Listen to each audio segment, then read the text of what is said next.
رمضان المبارک کی آمد ہے اور پوری دنیا میں مسلمان رمضان کی تیاری میں لگے ہوئے ہیں۔ رمضان المبارک کی تیاریاں کرتے کرتے ہم یہ بھول گئے کہ رمضان کی تیاری حقیقتاً ہوتی کیسے۔ بالخصوص مسجدوں کے جو ذمہ دار ہیں، خاص کر جو لوگ مسجدوں کے متولی ہیں، صدر ہیں، مسجدوں کے ممبران ہیں، مسجدوں میں ٹھیکیدار جو بنے ہوئے ہیں، رمضان المبارک کا بوجھ زیادہ ان پہ آتا ہے کہ رمضان سے پہلے کس طرح کی تیاریاں کی جائیں، اور آہستہ آہستہ تیاریاں جو ہیں وقت اور حالات کے ساتھ ساتھ اب ایک رسم بن کے رہ گئی۔ جو اعلیٰ روایتیں پیارے نبی حضرت محمد رسول اللہ صلی اللہ تعالی علیہ وسلم نے ہمیں عطا فرمائی وہ نہیں ہے۔ کچھ رسمیں ہیں جن کو نبھا رہے ہیں، ٹھیک ہے، ہر سال رنگ روگن کروانا ہے، کوئی صفائی ستھرائی ہونی چاہیے، عمارت کی کچھ مرمت ہو جائے، کچھ نئی چیزیں خرید لی جائیں، پرانی ہٹا دی جائیں۔ چند رسمیں رہ گئیں جو کہ صرف ظاہری ضرورتوں کے اوپر ٹکی ہوئی ہیں، اور جو اعلیٰ روایتیں پیارے نبی حضرت محمد رسول اللہ صلی اللہ تعالی علیہ وسلم نے عطا فرمائی ان سے بے خبر ہے۔ انسان ویسے وہی ہوتا ہے جس کا دل زندہ ہو۔ لوگ تو بہت ہیں دنیا میں، ان اربوں لوگوں میں، کروڑوں لوگوں میں پہچانے وہ جاتے ہیں جن کا دل زندہ ہوتا ہے۔ جو مردہ دل لوگ ہوتے ہیں وہ رسموں کے ذریعے جیتے ہیں کہ کھانا کھانا ایک رسم ہے، سونا ایک رسم ہے، آرام کرنا ایک رسم ہے، گھر والوں کی خدمت کرنا ایک رسم ہے۔ بس رسمیں نبھاتے نبھاتے ان کا وقت جو ہے وہ گزر جاتا ہے۔ اور جو لوگ روایتوں پہ عمل کرتے ہیں، اپنے اکابرین کی، اپنے بزرگوں کی اور اپنے نبی علیہ الصلوۃ والسلام کی دی ہوئی روایتوں پر، وہ ہر دن ایک قدم آگے بڑھتے ہیں،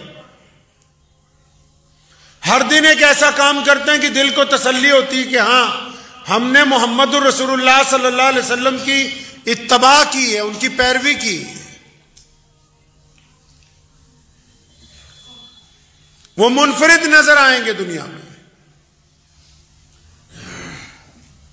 رمضان المبارک کی آمد ہے، مسجدوں پہ خاص کر توجہ ہے کہ مسجدیں بہترین ہو جائیں، آرام دہ ہو جائیں، خوبصورت ہو جائیں۔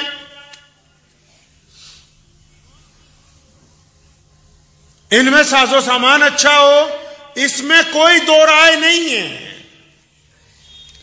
اللہ کے گھر کو، عبادت گاہ کو خوبصورت بنانا، عبادت گاہ میں نمازیوں کے آرام کے لیے تمام چیزوں کا انتظام کرنا اور تمام چیزوں کو مہیا کرنا، بہترین پنکھے، اے سی یا کارپیٹ کو بچھایا جانا یا بہترین بیت الخلاؤں کا مرمت کر کے انتظام کرنا، یہ کوئی بری بات نہیں۔ لیکن بات یہ ہے کہ جو لوگ ان کو استعمال کریں گے اور جن لوگوں نے اس کے اوپر اپنا وقت صرف کیا ہے، ان کا نظریہ کیا ہے؟ پہلی بات، ان کی نیت کیا ہے؟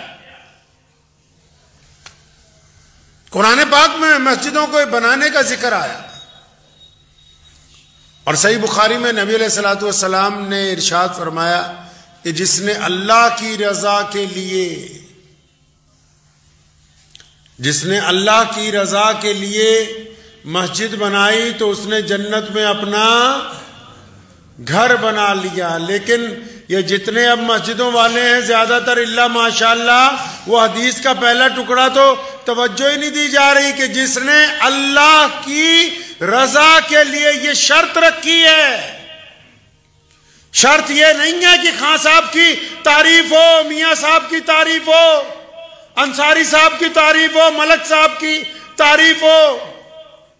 شرط یہ نہیں ہے کہ صدر محترم کے گنگان کرتے رہیں متولی صاحب کے کہ فلاں کام بہت اچھا کیا. شرط یہ ہے کہ کام کرنے والا اگر مسجد میں قالین بچھا رہا ہے, مسجد کی عمارت کو بنا رہا ہے, مسجد کے در و دیوار کو خوبصورت کرنا چاہتا ہے, اس کی اپنی نیت کیا ہے. اگر اس کی نیت یہ ہے کہ یہ لوگ خوش ہو جائیں اور میری تعریف کریں تو اس کا بدلہ یہیں پر مل گیا. اس کو کوئی جنت میں گھر نہیں بننے والا, یہی مل گیا ہے بدلہ. کیونکہ جب وہ پہلی شرط ہی نہیں مان رہا ہے, مسجد کو بنانے کی پہلی شرط ہی نہیں مان رہا, اللہ کی رضا کے لیے کام ہی نہیں کر رہا, پہلے اپنی انا پھنسی ہوئی ہے, اپنی میں پرستی پھنسی ہوئی ہے. اور انا تو اس حد تک پھنس گئی ہے ہماری کہ جو لوگ مسجدوں کے منتظمین ہیں وہ ماشاءاللہ چند کو چھوڑ کے مسجدوں کے منتظمین اب مسجد کے مالک بن گئے, نمازیوں کی بے عزتیاں کرتے ہیں, آنے والوں کے ساتھ بدخلقی کے ساتھ پیش آتے ہیں. حیرت کی بات یہ ہے کہ بندہ اپنے مالک سے ملنے جاتا ہے تو مالک کے گھر کے نوکر مالک کے مہمانوں سے بدتمیزی کر رہے ہیں. نمازی اپنے مالک کے گھر جا رہا ہے نا, اپنے رب کے گھر جا رہا ہے, تو مالک کے نوکر بادشاہ بن گئے اور مالک کے نوکروں سے بدتمیزی کر رہے ہیں. اور پتہ ہی نہیں کہ کرنا کیا ہے, مسجد کا مطلب کیا ہے. مسجد تو ایک ماں کی طرح درجہ رکھتی ہے لوگوں کے لیے. مسجد تو بڑی ہی شفقت کا گھر ہے. مسجد تو دوسروں کے صبر اور ہمت کی علامت ہے. مسجد تو لوگوں کو راحت پہنچانے کا ذریعہ ہے. مسجد سے تو پیار اور اتفاق بانٹا جاتا ہے. مسجد سے تو لوگوں کے سروں پر اوڑھنی رکھی جاتی ہے. مسجد سے تو بھوکوں کو کھانا کھلایا جاتا ہے. مسجد سے تو یتیم اور مسکینوں کی خبر گیری کی جاتی ہے. مسجد میں ان پڑھوں کو پڑھایا جاتا ہے. مسجد میں کندھے سے کندھا جوڑ کے اللہ کے حضور کھڑے ہوا جاتا ہے. مسجد سے تو کفر کے سامنے ایک طاقت کا اعلان ہوتا ہے. لیکن اب ہماری مسجد ان مسجدوں سے میل ہی نہیں کھاتی جو محمد رسول اللہ صلی اللہ علیہ وسلم کی مسجد ہے. ہمارے پاس وہ مسجد ہی نہیں ہے. چلیں پیارے نبی علیہ الصلوۃ والسلام کی مسجد میں. آج بھی اور تب بھی جب نبی علیہ الصلوۃ والسلام نے مسجد نبوی کی تعمیر کی, کیا ہوا؟ یہ کوئی بڑی بات نہیں ہے کہ مساجد کی تعمیر کے دوران, مساجد کی انتظامیہ کے دوران ایک دو بندوں میں نوک جھونک ہو جائے. لیکن بڑی بات یہ ہے کہ ان کے درمیان بھی پیار ہونا چاہیے, محبت ہونی چاہیے. سیدنا بلال رضی اللہ تعالیٰ عنہ فرماتے ہیں مسجد نبوی کی تعمیر جب ہم نے شروع کی, اللہ کے نبی علیہ السلام نے اعلان کر دیا, جگہ خرید لی گئی. فرماتے ہیں ہم سب کام پہ لگ گئے تو میں 3-4 پتھر اکٹھے اٹھا کے لا رہا تھا اور میرے دل میں آیا کہ اللہ نے مجھے بڑی توفیق دی, ہمت دی کہ میں 4 پتھر ایک ساتھ اٹھا رہا ہوں. تو اتنی دیر میں کہتے ہیں کہ میری نگاہ پیارے پیغمبر جناب محمد رسول اللہ صلی اللہ علیہ وسلم پر پڑی تو آپ صلی اللہ علیہ وسلم 5 پتھر اٹھا کے لا رہے تھے. ہے ایسے کوئی مسجد کے منتظمین جو آج کی تاریخ میں خود چٹائی بچھاتے ہو؟ ہے کوئی ایسے صدر صاحب جو مسجد کی ٹوائلٹ کو خود صاف کرتے ہوں؟ ملا کوئی ایسا ٹرسٹی جو ہاتھ میں پوچھا لے کے لگا ہوا ہو؟ پیارے پیغمبر خود پتھر اٹھا رہے ہیں. اور مسجد کی تعمیر کے دوران اگر کوئی بات ہو جاتی, جس طرح عام ہم لوگ کرتے ہیں, ایک موقع پر کوئی بات ہوئی تو نبی علیہ السلام نے فرمایا حضرت علی رضی اللہ تعالیٰ عنہ سے, علی یہ ہم نے عمار بن یاسر کو خوش کرنا ہے یار. مسجد نبوی بنائی گئی اصحاب صفہ کا چبوترا درمیان میں بنا دیا.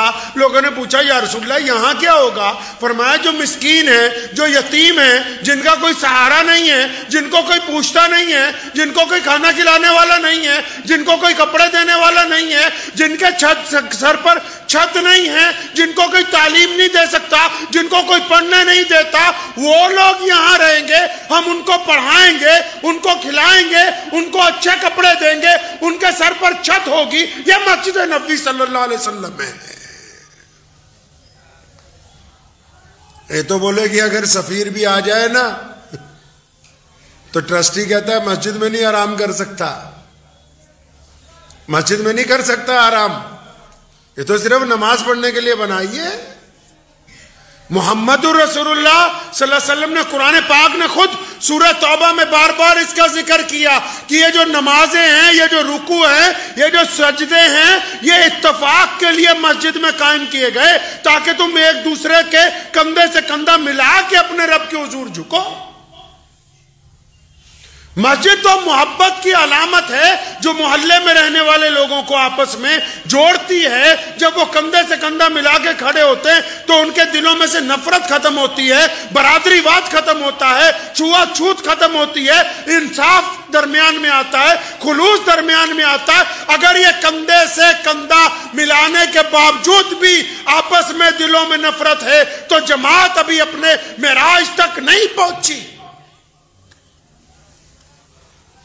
رمضان کی تیاری کرنی ہے، ٹھیک ہے مسجد میں رنگ روگن ہونا چاہیے، ٹھیک ہے مسجد میں نئے قالین بچھنے چاہیے، اچھی بات ہے کہ مسجد میں اے سی لگے ہونے چاہیے. لیکن جو لوگ رمضان کی تیاری جو مسجد والے کر رہے ہیں، جن کو ہم نے اپنا ٹھیکیدار بنا لیا، جن کو کہہ دیا کہ ہاں اچھے بھی ہیں، سارے ہی برے نہیں ہو سکتے، ہاں تم بہتر ہو ہم سے، تم اللہ کے گھر کی خدمت کرو، ہم تمہارے ساتھ کھڑے ہیں. کیا یہ خدمت کرنے والوں کو مسجد کی تیاری کے دوران رمضان میں وہ لسٹ یاد ہی نہیں جس میں یہ طے ہو سکے کہ محلے میں نوکری پیشہ لوگ کتنے ہیں جن کی تنخواہ 10-15 ہزار ہے، جو عید کی خوشی نہیں منا سکتے؟ کیا مسجد کے صدر کی، ٹرسٹی کی یہ ذمہ داری نہیں تھی کہ وہ رمضان سے پہلے ایسے لوگوں کی نشاندہی کر لیتا کہ جن کی رمضان کے اندر چھپ کے ہم مدد کرتے؟ لیکن اب جو ہے ساری توجہ رنگ روگن کے اوپر ہے، غریب لوگوں کے اوپر ہماری توجہ نہیں ہے. اس کی ذمہ داری نہیں بنتی؟ کیا مسجدوں کا جیوریڈکشن نہیں ہوتا؟ کیا مسجدوں کی حدود نہیں طے کی اللہ تبارک و تعالیٰ نے کہ تمہارے دائیں طرف کون ہے، بائیں طرف کون ہے، آگے کون ہے، پیچھے کون ہے، کون کھا رہا ہے، کون بھوکا ہے، کون مسلمان ہو یا غیر مسلم ہو؟ یہ طے نہیں کیا مسجد کے ذمہ داروں کو کہ آؤ نکل کے دیکھو تو صحیح کہ تمہارے آس پڑوس میں کتنے لوگ بھوکے ہیں جن کو رمضان میں تمہاری ضرورت ہوگی. تم ان بھوکوں کی تو بات ہی نہیں کرتے رمضان سے پہلے اپنے پاس بیٹھ کے. کیسے بھول جاتے ہو رمضان کی تیاری میں کہ ان لوگوں کی فہرست بھی بنانی ہے کہ جو لوگ تعلیم حاصل کر رہے ہیں لیکن ان کے پاس پیسہ نہیں ہے، وہ تعلیم نہ حاصل کر کے کہیں چائے کے برتن دھو رہے ہیں. کیسے بھول گئے ان بچوں کو جو تمہاری مسجد کے محلے میں رہنے والے ہیں، جن کے گھر میں کھانا نہیں ہے، جو تمہاری افطاری کی خالی پلیٹوں کو چن کے وہ سامان گھر کو لے جاتے ہیں؟ تو تمہاری غیرت کہاں مر گئی؟ کس نے تمہیں ان مسجدوں کا ذمہ دار بنایا جو اپنے آس پاس رہنے والے یتیموں کی خبر گیری نہیں رکھ سکتے ہو؟ کیا کہا محمد رسول اللہ نے؟ سیدنا بلال سے بار بار پوچھتے ابھی کھانا کھانا ہے، رسول اللہ بار بار بلال سے پوچھتے کہ سامنے والوں نے کھایا؟ اصحاب صفہ نے کھانا کھایا؟ دائیں طرف والوں نے کھانا کھایا؟ جو قیدی بند ہے انہوں نے کھانا کھایا؟ محمد رسول اللہ نے بار بار ان کو سمجھایا کہ مسجد میں بیٹھ کے کرنا کیا ہے. اس مسجد کی بات ہی نہیں کرتے جو محمد رسول اللہ کی مسجد. 63 سالہ زندگی ہے رسول اللہ کی. 63 سال کی زندگی کو اگر ناپنے جاؤ گے نا تو رسول اللہ کی 3/3 زندگی ساری کی ساری یا تو جب مکے میں تھے بیت اللہ میں گزری، مدینے میں تھے تو مسجد نبوی میں گزری. سارے فیصلے، ساری حکمتیں، ساری محبتیں، سارے اعلان، سارے گورنروں کی تقرریاں، غریبوں مسکینوں کی خبر گیری، سب کچھ اگر کہیں ہوا ہے تو مسجد نبوی میں بیٹھ کر کیا ہے. وہ مسجد کہاں گئی؟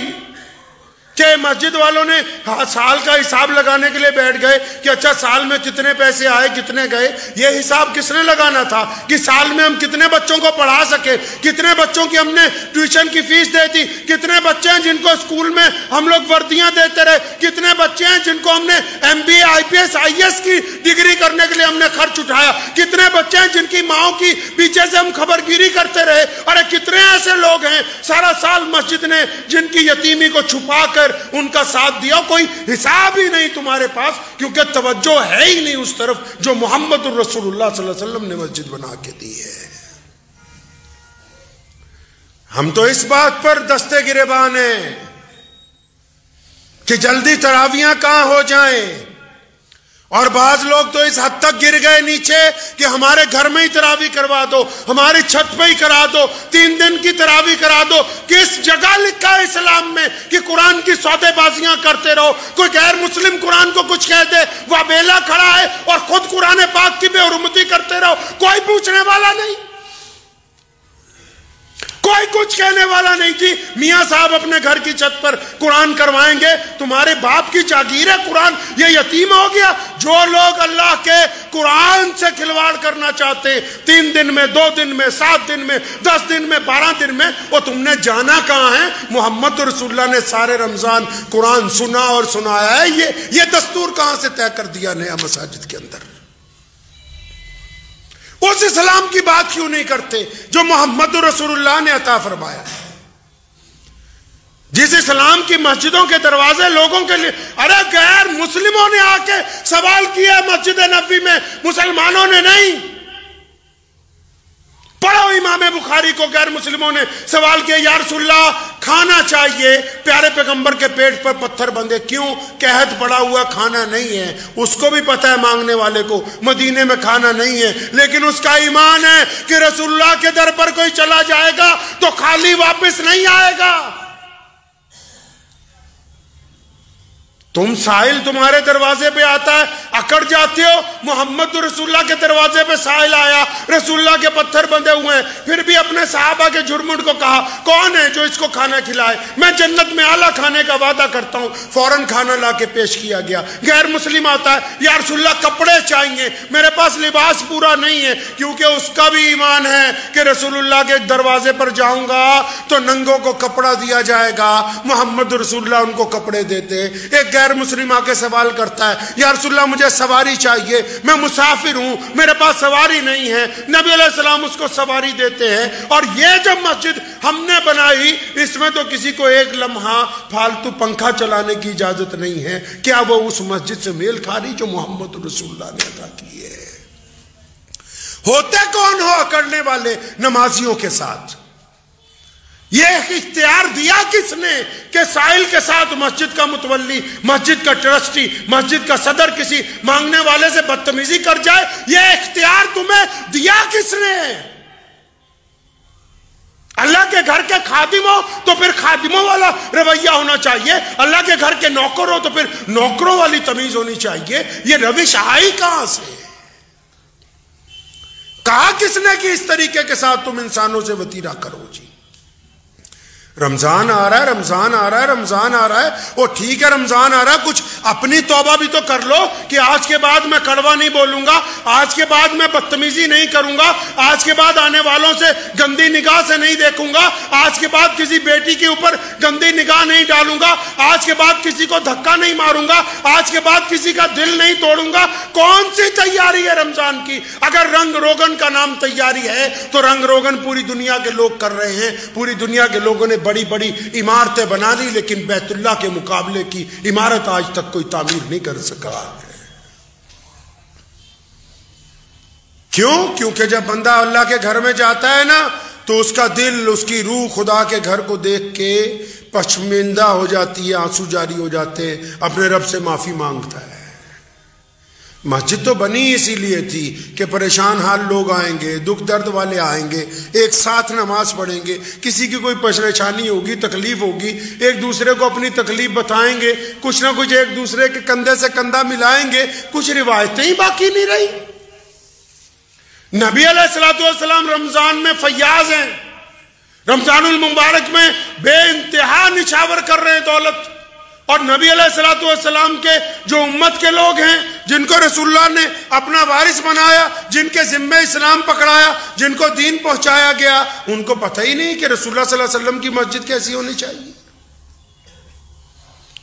لکھ لیجئے دل کی تختی پر، مسجدوں کے ذمہ داروں کے لیے ضروری ہے، پہلا فرض ہے ان کا عاجزی اور انکساری۔ اگر وہ فرعون کی طرح بولتے ہیں تو پھر وہ اللہ اور اس کے رسول کے گھر کے خادم نہیں ہیں، وہ قابض ہیں اس جگہ پر، ان کو کوئی اختیار نہیں ہے کہ وہ مسلمانوں کے سامنے کھڑے۔ اگر ان کا لہجہ فرعون کی طرح ہے، پہلی شرط ہے رسول اللہ کی مسجد کی خادم کی، پہلی شرط یہ ہے کہ وہ عاجزی والا ہو، انکساری والا ہو، صبر والا ہو، حکمت والا ہو، سننے والا ہو، جواب دینے والا نہیں ہو۔ اور پھر اس کی ذمہ داری بنتی ہے کہ وہ اپنی مسجد کے چاروں طرف دھیان رکھے کہ کتنی بیوائیں رہتی ہیں، چاہے وہ مسلمان ہیں یا نہیں ہیں۔ اگر کوئی غریب ہے تو اس کا حق ہم کو ادا کرنا ہے۔ ہمیں محمد رسول اللہ نے اسلام کی دولت ادا کی ہے۔ اگر ہمارا پڑوسی ہم سے پریشان ہے، اگر پڑوسی بھوکا ہے اور ہم بہترین کھانا کھا رہے ہیں، تو ہم ایمان کے اس درجے تک نہیں پہنچے جو اللہ کو پسند ہے۔ اب مسجدیں، رمضان شریف آ رہا ہے، مسجدوں میں آپ دیکھیں گے کہ اکثر لوگ چندہ کرنے کے لیے آئیں گے تو میرے دادا محترم حضرت مولانا مفتی محمد احمد لدھیانوی رحمۃ اللہ علیہ ہمیں سمجھایا کرتے تھے، میرے والد بھی شیخ اسلام مولانا حبیب الرحمن لدھیانوی رحمۃ اللہ علیہ، اکثر ایک لوگ بار بار آتے تھے، الحمدللہ اب بھی یہ سلسلہ ہے، بار بار آتے ہیں۔ تو ہم نے بچپن میں ایک دفعہ انہیں کہا کہ ابو جی یہ لوگ بار بار آتے ہیں، تو بہت سی مختصر سی بات سمجھائی، کام کی بات ہے، آپ بھی پلے باندھ لیجئے۔ کہا کرتے تھے کہ بیٹا یہ خدا کا شکر نہیں ہے کہ اللہ تبارک و تعالیٰ نے تمہیں دینے والوں میں رکھا ہے، لینے والوں میں نہیں رکھا۔ اللہ کا شکر نہیں ہے، ہر بندہ اپنی جگہ بیٹھ کے سوچ لے، چاہے وہ چھوٹا کام کرتا ہے یا بڑا کام کرتا ہے، آپ کو اللہ نے دینے والوں میں رکھا ہے، لینے والوں میں۔ ہماری ماں امی عائشہ رضی اللہ تعالیٰ عنہ کو پیارے پیغمبر جناب محمد صلی اللہ علیہ وسلم نے فرمایا، عائشہ اگر میں گھر پہ نہ رہوں اور کوئی آ جائے، کوئی سوال کرے، ایسا نہ ہو کہ وہ خالی آ جائے، خالی نہیں لوٹانا ہے۔ ہم لوگوں کا پہلا سوال یہ ہوتا ہے، او ہٹا کٹا ہے تو۔ اچھا ایمانداری سے ذرا اپنے اندر گریبان میں جھانک لیں، ہم لوگ ایمانداری سے اگر ہم اپنے گریبان میں جھانک لیں، جو ہماری ذاتی کارنامے ہیں یا جو زندگی ہماری گزر چکی ہے، جو ہم نے گناہ کیے ہیں، جو ہماری نیتیں خراب اگر رہی ہیں، تو کیا ہم اس قابل تھے جہاں آج ہیں؟ اگر آپ کو یہ لگتا ہے کہ مانگنے والا ہٹا کٹا ہے، تو جو کچھ اللہ نے آپ کو دے رکھا کہ آپ اس قابل ہیں؟ اگر آپ اچھی طرح دیکھیں گے تو آپ کو پتہ لگے گا کہ ہمیں ہماری اوقات سے بہت زیادہ فالتو ملا ہوا ہے پہلے سے۔ تو پہلی بات تو یہ کہ اگر کوئی رمضان میں مانگنے والا آ جائے تو اس کو انکار نہیں کرنا، غیر رمضان میں بھی آ جائے تو انکار نہیں کرنا، یہ رسول اللہ کی سنت ہے۔ دوسرا، پھر مسجدوں میں اب کون لوگ آئیں گے؟ اب مسجدوں میں رمضان کے دوران مدرسے والے آئیں گے، مسجدوں والے آئیں گے۔ اب ایک اور بات ذہن نشین کر لیجئے کہ اپنے لیے مانگنا پھر بھی کمال کی بات ہے، مدرسے کے لیے، مسجد کے لیے مانگنا اور بے عزتی برداشت کرنا اس سے زیادہ خطرناک بات ہے۔ یہ ہر بندے کے بس کی بات ہے نہیں کہ وہ رب کے گھر کے لیے بھی سوال کرے اور ان مدارس کے لیے بھی سوال کرے، اور پھر سامنے والا کوئی بھی ذمہ دار ہو وہ اس کے ساتھ بدتمیزی کرے، تو یہ نہایت شرم کی بات۔ کیونکہ جو سامنے آ رہا ہے کسی درسگاہ کے لیے، کسی مدرسے کے لیے، کسی مسجد کے لیے، وہ تو بڑی ہمت کے ساتھ، استقامت کے ساتھ، بڑی نیک نیتی کے ساتھ آپ تک پہنچ رہا ہے۔ آپ کی ذمہ داری بنتی ہے کہ جو سفیر آئیں تو ان کے ساتھ بدخلقی کے ساتھ بالکل بھی پیش نہ آئے، ان کا احترام کریں، ان کی بھی عزت کریں۔ ہو سکے تو جس مدرسے سے وہ آئیں، جس مسجد سے آئیں، ان کو بھی دیں، اور علیحدہ سے کچھ ان کو ویسے ہدیہ دیں کہ بھائی تم دین کی خدمت کر رہے ہو، یہ تمہارے لیے بڑی بات ہے۔ اب اس کے بیچ بیچ میں ایک مسئلہ اور یہ بھی ہے کہ بہت سارے لوگ جو ہیں وہ دین کے نام پر ڈاکہ ڈال رہے ہیں مسلمانوں کی جیبوں پر۔ ان کا کیا کریں؟ یہ تو درست ہے جو لوگ مسجد مدارس کے لیے آ رہے ہیں وہ بڑی نیک نیتی کے ساتھ آ رہے ہیں، لیکن ان کے ہی بحروپ میں چھپے ہوئے چند ڈاکو ایسے ہیں جو کسی مسجد کی طرف سے نہیں، پنجاب کے نام پہ تو آج کل ہول سیل میں، جو کسی مدرسے کی طرف سے نہیں ہیں۔ تو مجھے ایک صاحب نے 2-3 سفیر جو ہے وہ ڈپلیکیٹ پتے پکڑے، انہوں نے تو تصویر بھیجی، بڑی لمبی شمبی داڑھی، پورے شیخ بنے ہوئے، تو مجھے انہوں نے کہا دیکھو جی یہ ملا جی ہیں۔ میں کہا یہ ملا جی نہیں ہے بھائی، کوئی مولوی ملا غلط کام نہیں کرتا، کچھ ڈاکوؤں نے داڑھی رکھ لی ہوتی ہے، وہ ڈاکو غلط کام کرتے ہیں۔ اگر کوئی ایسا بندہ جو رب رسول کے نام پر جھوٹ بول کے آپ کو دھوکہ دے رہا ہو، پھر اس کے خلاف قانون کی کارروائی ہونا دستوری عمل ہے۔ اگر اس کو اصلیت سامنے آنے کے بعد بھی آپ چھوڑ دیں گے تو آپ بھی اللہ اور اس کے رسول کے دشمن ہوں گے۔ کم از کم یہ تو ہو کہ جن جگہ جن ایمانداری کے ساتھ جن اداروں کو ہم رقم پہنچانا چاہتے ہیں وہاں تک مکمل پہنچنی چاہیے۔ تو اس بات کو ذہن نشین کر لیجئے کہ چند غلط لوگوں کے چکر میں ساروں کی بے عزتی مت کرنے لگیے گا جب تک تصدیق نہ ہو۔ اور آج کل تو بہت آسان ہے، جو بھی کوئی آئے اس کو اپنے علاقے کے کسی بڑے مولوی کا لکھا نہیں ہے تو سیدھی ویڈیو کال کر کے بھائی اپنا مدرسہ مسجد دکھا دو، اللہ اللہ خیر صلی اللہ 2 منٹ کا کام ہے، مکمل ہو جائے۔ مجھے امید ہے کہ آپ کو یہ ویڈیو پسند آئی ہوگی۔ اگر پسند آئی ہو تو یہ آپ اپنے دوستوں کے ساتھ شیئر کریں اور اس چینل کو سبسکرائب ضرور کریں۔